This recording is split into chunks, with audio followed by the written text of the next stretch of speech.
So hello दोस्तों, कैसे हो आप लोग। तो उम्मीद करता हूँ आप लोग अच्छे होंगे, मस्त होंगे, स्वस्थ होंगे। तो आज के इस पर्टिकुलर सेशन में हम लोग देखने वाले हैं दिल्ली सल्तनत, जिसमें गुलाम वंश के बारे में हम लोग यहाँ क्वेश्चन को सॉल्व करने वाले हैं। ये जो टॉपिक है दोस्त, आप लोगों का मध्यकालीन इतिहास का एक टॉपिक है। ठीक है, जो जिसको मैंने पूर्वालोकन घटना चक्र से सिलेक्ट किया है। तो ये सारे question UPPCS pre, UPPCS mains, ठीक है, उसके बाद से आईएएस प्री, आईएएस मेंस, उसके बाद से Uttarakhand PCS, Bihar PCS, UPPCS RO ARO के एग्जाम में जितने भी क्वेश्चन आए हुए हैं इस टॉपिक से रिलेटेड, वो सारे क्वेश्चन मैंने यहाँ पर सिलेक्ट किए हैं, प्रीवियस ईयर क्वेश्चन। ठीक है, जिससे आप लोगों को एक आइडिया लग जाएगा कि जो आने वाले आगामी जो एग्जाम है यूपीपीसीएस प्री का और यूपीपीसीएस आरओ एआरओ का, तो उसमें किस तरह के क्वेश्चन इस टॉपिक से रिलेटेड पूछे जा सकते हैं। ओके, यहाँ पर पहला क्वेश्चन है, गुलाम वंश के संस्थापक कौन थे। ओके, तो ये क्वेश्चन दोस्त यूपीपीसीएस प्री 1990 में यहाँ पर क्वेश्चन ये पूछा गया है। ठीक है, तो यहाँ पर ऑप्शन जो दिए गए हैं, अलाउद्दीन खिलजी है, इल्तुतमिश है, बलबन है और कुतुबुद्दीन ऐबक है। ओके, तो यहाँ पर जो आप लोगों का राइट आंसर हो जाएगा, ये अलाउद्दीन खिलजी तो बाद में आए थे, इल्तुतमिश भी बाद में आए थे, बलबन हो नहीं सकते। तो यहाँ पर कुतुबुद्दीन ऐबक आप लोगों का बिल्कुल राइट आंसर हो जाएगा, ऑप्शन नंबर डी, जो कि दोस्त मोहम्मद गोरी, मोहम्मद गोरी के ये गुलाम थे। ठीक है, गुलाम थे। तो ये जो गुलाम वंश है दोस्त, गुलाम वंश को ममलूक वंश के नाम से भी जाना जाता है। ठीक है, ममलूक वंश के नाम से भी जाना जाता है, जिसका जो टाइम पीरियड है दोस्त 1206 से लेकर 1290 तक, 1206 से लेकर 1290 तक यहाँ पर सुल्तान जो जितने भी दिल्ली सल्तनत के सुल्तान थे, गुलाम वंश के सुल्तानों के नाम से विख्यात हुए। 1206 से लेकर 1290 तक ये वंश चला। ठीक है, और जितने भी दिल्ली सल्तनत के गुलाम वंश के जितने भी संस्थापक हुए, वो सारे तुर्क थे। और उनमें जो तुर्क थे, तुर्क भले ही थे, लेकिन वो अलग अलग वंश के थे। ठीक है, अलग अलग माता पिता की संतानें थी ये सब। गुलाम वंश में कई लोग आए, कुतुबुद्दीन ऐबक आए, फिर उसके बाद से आप लोग के इल्तुतमिश आए। ठीक है, इल्तुतमिश के बाद आराम शाह, फिर उसके बाद से रजिया सुल्तान। ठीक है, तो ये सभी गुलाम वंश के ही सभी ये शासक रहे हैं। ठीक है, तो ये आए हैं। तो गुलाम वंश को ममलूक वंश भी कहा जाता है, जिसका टाइम पीरियड 1206 से लेकर 1290 तक यहाँ पर गुलाम वंश चला था। ठीक है, चलिए नेक्स्ट क्वेश्चन देखते हैं। तो नेक्स्ट क्वेश्चन आप लोगों का ये रहा, यहाँ पर दिया गया है गुलाम वंश का प्रथम शासक कौन था। तो यहाँ पर कुतुबुद्दीन ऐबक, ये भी पिछले क्वेश्चन की तरह यहाँ पर पूछा है, तो यहाँ पर ये राइट आंसर हो जाएंगे, कुतुबुद्दीन ऐबक। तो ये बीपीएससी प्री 2005 में पूछा गया है, फिर बीपीएससी प्री 2011 में यहाँ पर पूछा गया है। ओके, तो इस क्वेश्चन को ध्यान में रखिएगा। चलिए नेक्स्ट क्वेश्चन देखते हैं। तो यह दिल्ली सल्तनत का कौन सा सुल्तान लाख बख्श के नाम से जाना जाता है। तो झारखंड पीसीएस प्री 2003 के क्वेश्चन एग्जाम में पूछा गया है। चार ऑप्शन है, बलबन, इल्तुतमिश, मोहम्मद बिन तुगलक और कुतुबुद्दीन ऐबक।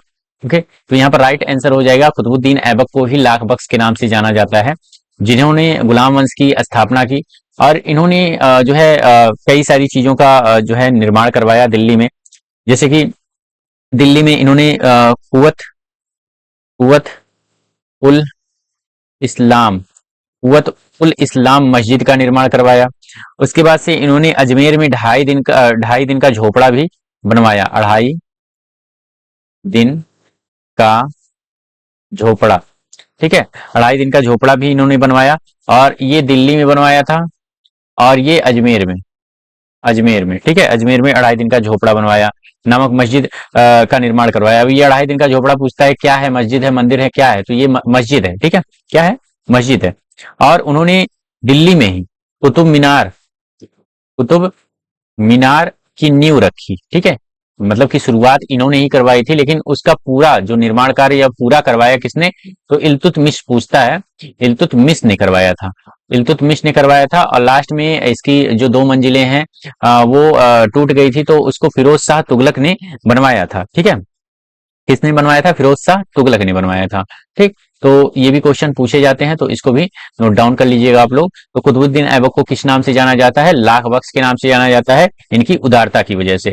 और लाख बख्श मतलब होता है लाखों का दान करने वाला। ठीक है, लाख बख्श मतलब क्या होता है, लाखों का दान करने वाला। ओके, चलिए नेक्स्ट क्वेश्चन की तरफ मूव करते हैं गाइस। तो नेक्स्ट क्वेश्चन आप लोगों का ये रहा, यहाँ पर दिया है 2.5 दिन का झोपड़ा क्या है। तो यहाँ पर देखिए पूछा है उन्होंने, आप लोगों से बताया कि मतलब कि ऐसे भी क्वेश्चन पूछे गए हैं। 2.5 दिन का झोपड़ा क्या है, मंदिर है, मस्जिद है, मीनार है, संत की झोपड़ी है। तो यहाँ पर दोस्त आप लोगों का जो राइट आंसर हो जाएगा, हमने बताया मस्जिद है। यहाँ पर ये बीपीएससी प्री 2015 में ये क्वेश्चन आया हुआ था। ओके, चलिए नेक्स्ट क्वेश्चन की तरफ मूव करते हैं गाइस। तो नेक्स्ट क्वेश्चन आप लोगों का ये रहा, यहाँ पर दिया है कुवत उल इस्लाम मस्जिद तथा 2.5 दिन का झोपड़ा क्रमशः स्थित हैं तो कहाँ पे? हमने बताया कुवत उल इस्लाम मस्जिद जो है, कुवत उल इस्लाम मस्जिद जो है वो आप लोगों का दिल्ली में स्थित है। और 2.5 दिन का जो झोपड़ा है, 2.5 दिन का झोपड़ा वो कहाँ पे है? अजमेर में स्थित है। ठीक है, अजमेर में और दिल्ली में। तो यहाँ पर जो राइट आंसर हो जाएगा दोस्त आप लोगों का दिल्ली और अजमेर, बिल्कुल राइट आंसर हो जाएगा। ये झारखंड पीसीएस प्री 2021 के एग्जाम में यहाँ पर पूछा गया है। ओके, चलिए नेक्स्ट क्वेश्चन की तरफ मूव करते हैं गाइस। तो यहाँ पर दिया है निम्नलिखित में से किसने प्रसिद्ध कुतुब मीनार के निर्माण में योगदान नहीं दिया है? तो फिरोज शाह तुगलक, तो ये तो लास्ट में आए थे, तो इन्होंने जो 2 मंजिले टूटे थे तो उनका निर्माण कार्य करवाया, फिर से मरम्मत करवाई। और इल्तुतमिश ने निर्माण कार्य पूरा करवाया था। और यहाँ पर कुतुबुद्दीन ऐबक ने बस इसकी नींव रखी थी। गयासुद्दीन तुगलक का इसमें कोई भी रोल नहीं है। तो यहाँ पर ऑप्शन नंबर सी बिल्कुल गलत हो जाता, तो यही बिल्कुल राइट आंसर हो जाता है, क्योंकि यहाँ पर दिया है योगदान नहीं दिया था, तो गयासुद्दीन तुगलक ने योगदान नहीं दिया था। ओके, चलिए नेक्स्ट क्वेश्चन की तरफ मूव करते हैं गाइस। तो यहाँ पर दिया है, और ये क्वेश्चन दोस्त आप लोगों का जो ये क्वेश्चन है छठा, यूपीपीसीएस मेंस 2013 के एग्जाम में पूछा गया है, तो इसको भी ध्यान में रखिएगा। नेक्स्ट क्वेश्चन है आप लोगों का, कुतुब मीनार किसके द्वारा पूरा किया गया था? कुतुब मीनार का जो निर्माण कार्य है वो किसके द्वारा पूरा किया गया था? रजिया सुल्तान, तो ये तो हो नहीं सकते। उलुग खान, ये भी नहीं है। कुतुबुद्दीन ऐबक, ये तो न्यू रखे थे। तो इल्तुतमिश आप लोगों का बिल्कुल राइट आंसर हो जाएगा। 67 बीपीएससी प्री 2022 के एग्जाम में ये क्वेश्चन पूछा गया है, तो इसको भी ध्यान में रखिएगा। नेक्स्ट देखते हैं, कुतुबुद्दीन ऐबक की राजधानी थी। कुतुबुद्दीन ऐबक ने अपनी जो दिल्ली सल्तनत की जो राजधानी बनाई थी, गुलाम वंश की जो राजधानी बनाई थी, वो किसे बनाई थी? तो इसको देख लेते हैं। तो यहाँ पर दिया है 4 ऑप्शन, दिल्ली, लखनौती, अजमेर और लाहौर। दिल्ली, लखनौती, अजमेर और लाहौर। तो यहाँ पर जो राइट आंसर हो जाएगा दोस्त आप लोगों का लाहौर हो जाएगा। ठीक है, ऑप्शन नंबर डी ये बिल्कुल राइट आंसर हो जाएगा। तो गाइज यहाँ पर एक चीज और मैं बता दूं, यहाँ पर आप लोगों का जो लाहौर है ऑप्शन नंबर डी, ये तो बिल्कुल राइट आंसर है, क्योंकि इन्होंने अपनी राजधानी लाहौर को ही बनाई थी। क्योंकि यहाँ पर जब मोहम्मद गोरी की मृत्यु हुई थी, मोहम्मद गोरी की मृत्यु हुई थी वो 1206 ईस्वी में जब हुई थी, 1206 ईस्वी में जब इनकी मृत्यु हो गई थी, तो इसके बाद लाहौर के जो विशिष्ट जन थे एवं अमीर थे, उन्होंने कुतुबुद्दीन ऐबक को सार्वभौम शक्तियां ग्रहण करने के लिए आमंत्रित किया था। कहाँ पे? लाहौर में ही। ठीक है, लाहौर में ही इन्हें आमंत्रित किया गया था। और ये बाकायदे यहाँ पर लाहौर आके सत्याग्रहण इन्होंने किया। 1206 ईस्वी में ही यहाँ पर आके इन्होंने सत्याग्रहण किया। कहाँ पर? लाहौर में।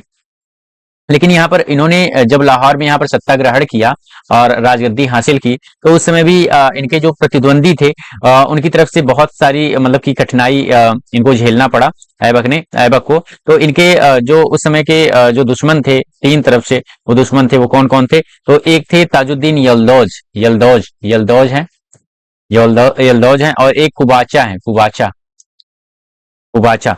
ठीक है, तो उनके मतलब कि गोरी के कई सारे दास भी थे, कई सारे दास भी थे। ठीक है, और उनके राज्य के कुछ उत्तराधिकारी भी थे, यलदौज और कुबाचा। इनकी तरफ से इनको हमेशा परेशानी झेलनी पड़ी। ठीक है, लेकिन ये इसलिए लाहौर को छोड़ के कभी नहीं गए। ठीक है, तो यहाँ पर लाहौर को ही अपनी राजधानी इन्होंने बना लिया कुतुबुद्दीन ऐबक ने। तो यहाँ पर ऑप्शन नंबर डी बिल्कुल राइट आंसर हो जाएगा इस क्वेश्चन का। तो ये बीपीएससी प्री 1996 में और यूपीपीसीएस प्री 1990 में ये क्वेश्चन पूछा गया है गाइस। तो चलिए नेक्स्ट क्वेश्चन की तरफ मूव करते हैं गाइस। तो गाइस यहाँ पर नेक्स्ट क्वेश्चन है आप लोगों का, सुल्तान कुतुबुद्दीन ऐबक की मृत्यु कैसे हुई? ये आईएएस प्री 2003 में पूछा गया है क्वेश्चन। ओके, तो यहाँ पर दोस्त मैंने ऑप्शन सिलेक्ट नहीं किया है, क्योंकि ये बस 1 लाइनर क्वेश्चन है। तो ये आप लोगों को वैसे ही पता होगा कि सुल्तान कुतुबुद्दीन ऐबक की मृत्यु जो थी वो घोड़े से चौगान खेलते समय घोड़े से गिरकर इनकी मृत्यु हो गई थी। और मतलब कि ये अश्व पर बैठ के ये चौगान खेल रहे थे, अश्व से इनका जो पैर था वो फिसल गया और उसके बाद से वो गिर गए जमीन पे और वो उनकी मृत्यु हो गई चोट लगने की वजह से। ओके, तो ये आईएएस प्री 2003 के एग्जाम में पूछा गया है, तो इसको भी ध्यान में रखिएगा, ये क्वेश्चन पूछा गया है। नेक्स्ट क्वेश्चन आप लोगों का दिया है, किसने दिल्ली को सल्तनत की राजधानी के रूप में स्थापित किया?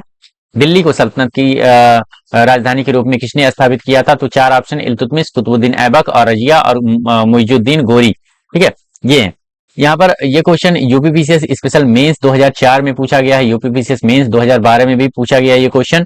तो इस क्वेश्चन का जो राइट आंसर होगा गाइस, इस क्वेश्चन का जो राइट आंसर होगा वो हो जाएगा आप लोगों का इल्तुतमिश। तो यहाँ पर ऑप्शन नंबर ए बिल्कुल राइट आंसर हो जाएंगे, इल्तुतमिश। इन्होंने दिल्ली को अपनी राजधानी बनाया।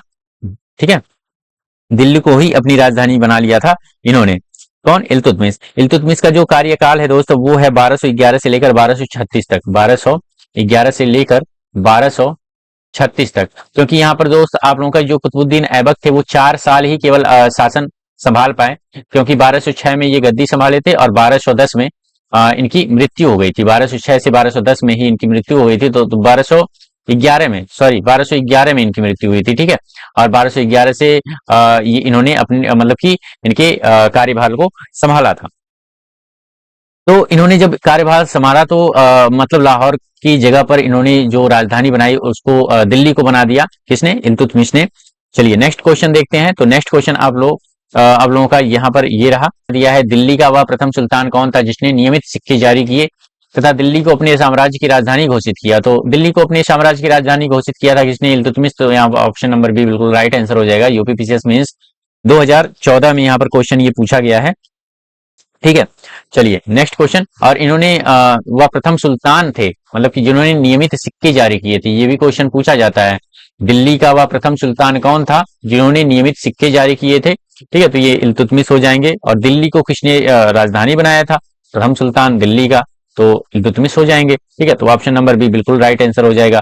यूपीपीसीएस मींस 2014 में ये क्वेश्चन आया हुआ है। नेक्स्ट क्वेश्चन है, निम्नलिखित में से कौन सी इल्तुतमिश के राज्यकाल की सल्तनत की राजधानी थी? तो यूपीआरओ एआरओ प्री 2016, इसका एग्जाम दोस्त आप लोगों के दिसंबर में जो है इसका डेट पड़ा है। अभी देखिए क्या होता है, एग्जाम डेट को लेके क्या नोटिस आती है आयोग की तरफ से।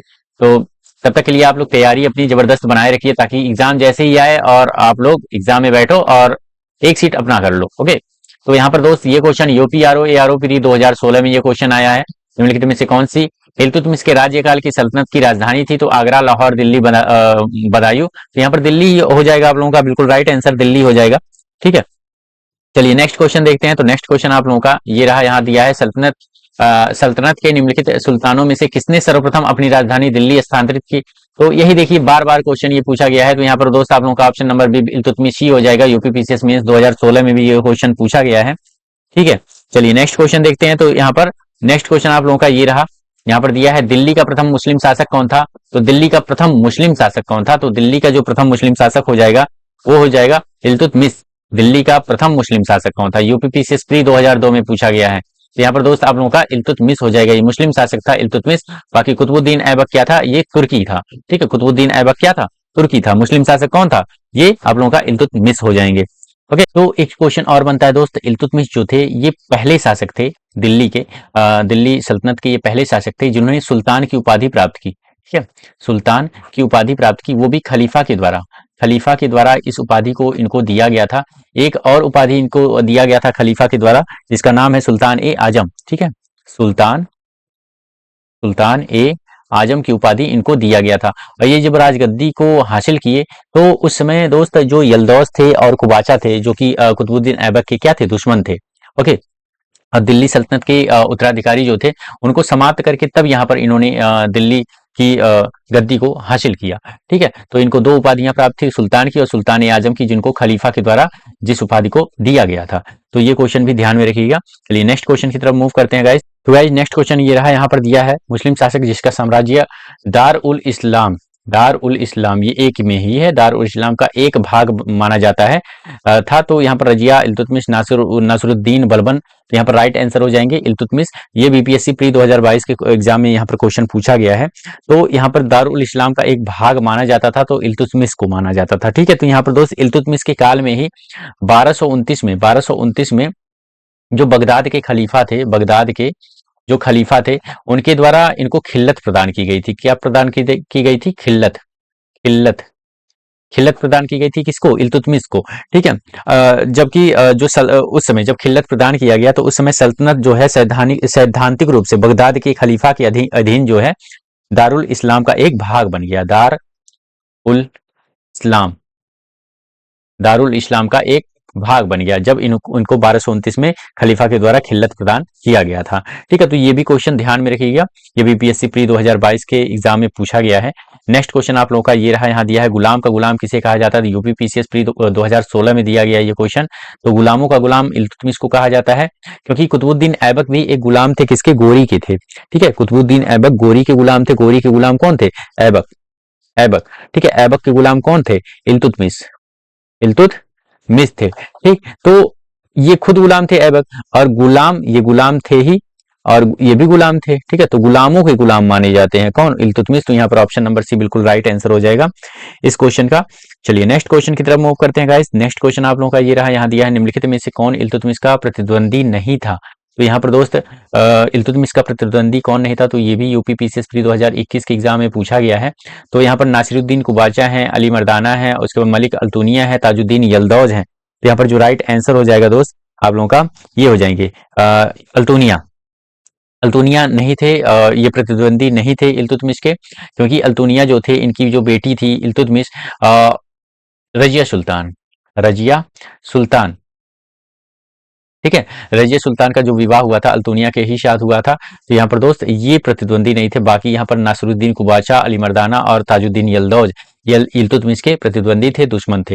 ओके, तो इस क्वेश्चन को भी ध्यान में रखिएगा। चलिए नेक्स्ट क्वेश्चन की तरफ मूव करते हैं गाइस। यहाँ पर नेक्स्ट क्वेश्चन ये रहा, यहाँ पर दिया है निम्नलिखित में से कौन मध्यकालीन भारत की प्रथम महिला शासिका थी? तो ये question UP PCS mains 2004, UP PCS GIC 2010 में पूछा गया है। 4 ऑप्शन है, नूरजहां, चांद बीबी, रजिया सुल्तान और दुर्गावती। तो यहाँ पर दो इल्तुतमिश की बेटी थी यहाँ पर दोस्त रजिया सुल्तान, ये मध्यकालीन भारत की प्रथम महिला शासिका हुई, इसके बाद इल्तुतमिश के बाद, ठीक है। तो ये जो रजिया सुल्तान थी इनका जो समय काल था दोस्त वो था 1236 से लेकर 1240 तक, मतलब 4 साल तक ही केवल ये शासिका के रूप में ये दिल्ली सल्तनत पर राज कर पाई, ठीक है। और इनका जो डेथ हुआ था वो कैथल में डाकुओं के द्वारा इनका जो है डेथ, घेर के उनको मार दिया गया था डाकुओं के द्वारा कैथल में, ठीक है, इनको और इनके पति को।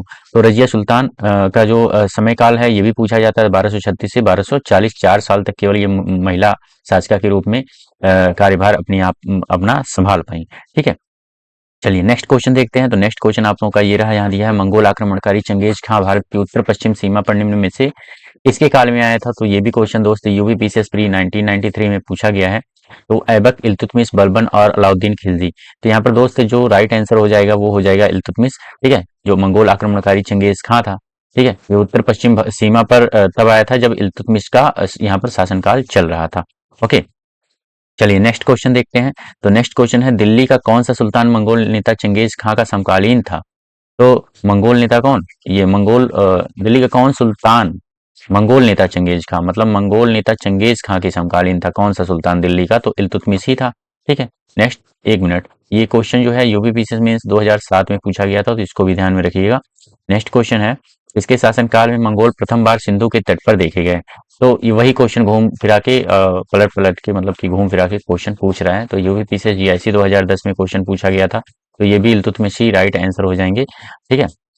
और निम्न किसके शासनकाल में मंगोल कौन थे? चंगेज खां, ठीक है। तो इल्तुतमिश के ये समय पर देखे गए थे। नेक्स्ट क्वेश्चन यहाँ पर दिया है, चंगेज खां के अधीन मंगोल ने भारत पर आक्रमण किया। आईएएस प्री 2001 में, छत्तीसगढ़ पीसीएस प्री 2013 में ये क्वेश्चन पूछा गया है। तो मंगोल ने भारत पर आक्रमण किया चंगेज खां के अधीन, तो इल्तुतमिश के शासनकाल में। ऑप्शन नंबर सी यहाँ पर बिल्कुल राइट आंसर हो जाएगा। नेक्स्ट क्वेश्चन देखते हैं। तो चंगेज खां का मूल नाम क्या था? तो यहाँ पर दोस्त आप लोगों का 4 ऑप्शन है, एसुगई, ओगदी और खासुल खान और तेमुचिन। तो यहाँ पर जो ये क्वेश्चन है यूपी पीसीएस प्री 2015 के एग्जाम में पूछा गया है। तो इनका जो नाम था दोस्त, मूल नाम तेमुचिन है। तो इसको भी ध्यान में रखिएगा। ऑप्शन नंबर डी, ये भी कई बार क्वेश्चन पूछा गया है। नेक्स्ट क्वेश्चन, इल्तुतमिश ने बिहार में अपना प्रथम सूबेदार नियुक्त किया था। तो ये बीपीएससी प्री 2008 में पूछा गया है क्वेश्चन। तो इल्तुतमिश ने बिहार में अपना प्रथम सूबेदार किसको नियुक्त किया था? तो यहाँ पर दिया है एवाज अली मर्दानी और नसीरुद्दीन महमूद, नसीरुद्दीन महमूद और मलिक जानी। तो यहाँ पर जो राइट आंसर हो जाएंगे वो हो जाएंगे यहाँ पर ऑप्शन नंबर डी, मलिक जानी, ठीक है। इनको इल्तुतमिश ने बिहार में अपना प्रथम सूबेदार नियुक्त किया था। ओके, चलिए नेक्स्ट क्वेश्चन देखते हैं। तो ये रहा, रजिया बेगम को सत्याच्युत करने में किसका हाथ था? सत्याच्युत मतलब इनको इनके सत्या से, इनके गद्दी से, राजगद्दी से हटाने में किसका हाथ था? तो यहाँ पर दोस्त तुर्कों का हाथ था। ऑप्शन नंबर सी, तुर्कों का हाथ था, ठीक है। तुर्क इनके खिलाफ हो गए थे और जो बठिंडा के अल्तुनिया जो वो थे शासक थे, उनसे मिलकर इनको इनके गद्दी से, राजगद्दी से इनको हटा दिया गया था। ओके, तो ये भी आप लोग क्वेश्चन ध्यान में रखिएगा। चलिए नेक्स्ट क्वेश्चन देखते हैं। तो नेक्स्ट क्वेश्चन आप लोगों का ये रहा, दिल्ली के सुल्तान बलबन का पूरा नाम बलबन था कौन सा, मतलब कि पूरा नाम क्या था? तो ये तो बलबन ऐसे ही जानते हैं। और इनका पूरा नाम क्या था, तो ये भी क्वेश्चन पूछा जाता है। छत्तीसगढ़ पीसीएस प्री 2004 के एग्जाम में पूछा गया है। तो इनका पूरा नाम यहाँ पर गयासुद्दीन हो जाएगा, ऑप्शन नंबर सी। मतलब कि इनका पूरा नाम क्या था, गयासुद्दीन, गयासुद्दीन बलबन। ठीक है, गयासुद्दीन बलबन इनका पूरा नाम था। ओके, ऑप्शन नंबर सी बिल्कुल राइट आंसर है।